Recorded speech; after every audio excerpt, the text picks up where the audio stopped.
mai mata ɗaya shi ne asalin adali. Mai mata biyu in yana so ya zama adali sai uwar gida ta faɗa haka lallai shi adali.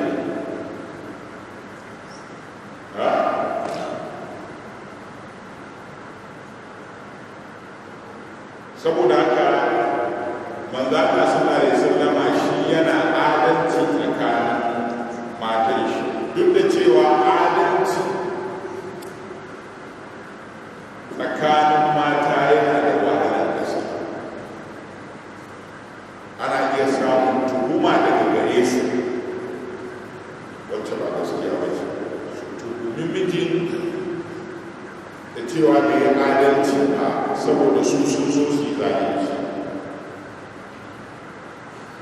Ina fata ana bayyana shi mijin dole ya yi adalci tsakaninsu,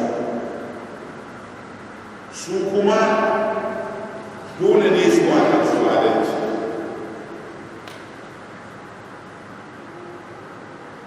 Babba tana so ta danne karama, wannan daidai. To idan mijin yaki sai ta ce to ba kai adalci ba, to yanzu mijin ya zama mara adalci da nan bai zama ba. An Aisha ta kwana kana Rasulullahi sallallahu alaihi wasallam idan arada safaran aqara baina nisa'ihi, manzo Allah sallallahu alaihi wasallam in yana son yayi tafiya sai ya yi a tsakanin matarsa.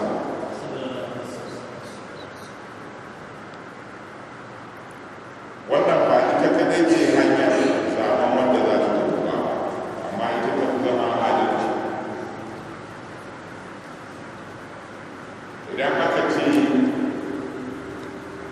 saboda sauƙin al'amura da kuma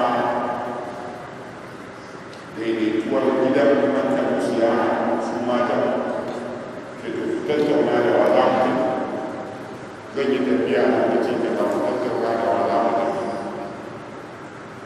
Sai a yi wata kudin ta tsakiya saboda ita karama tana da kaza, saboda ita babba tana da kaza ta kudin ta tafiya. Wannan shi ma nau'i ne na adalci.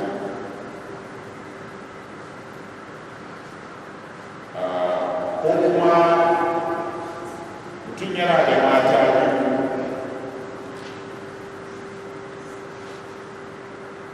yana yawan tafiye-tafiye, amma wannan kuma tana karatu a university misali. Bai yiwuwa ta bambanta da ta tafiya, wannan kuma ba ta karatu ba ta aiki, ko kuma wannan tana aiki, wannan tana karatu, wannan kuma tana zama a gida. Yanzu tafiya ta kama shi, ba dama ya ɗauki wacce take aiki, ba dama ya ɗauki wacce take karatu. Yanzu dole wacce take zauna a gida ita zai ɗauka wani da kuriya. Ina fata a fahimta, wato kullum ana lura da yanayi ne.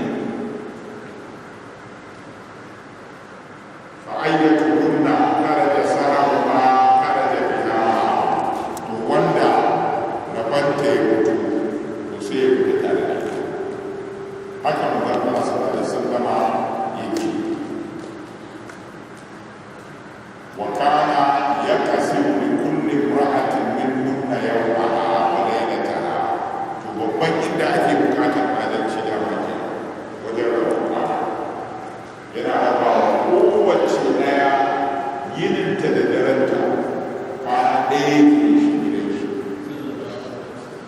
girman kwana ɗaya ne a gidan shi. To kwana biyu ba ne ba, sati ɗaya ba ne ba, kwana uku ba ne ba. Menene zai kawo masa da kewar da kyau a samu adalci shi ake so. In kun yadda kwana biyu to kwana biyu za ta girka. In kun hana shiga tiraka da girki a wuri ɗaya babu ne. In kun ga dama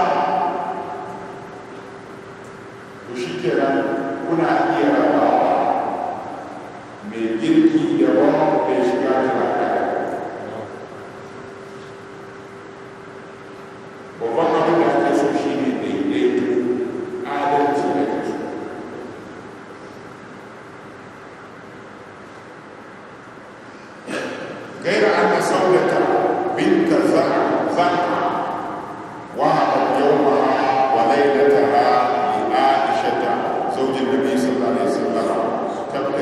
ذلك رداء رسول الله صلى الله عليه وسلم سيدي سوداء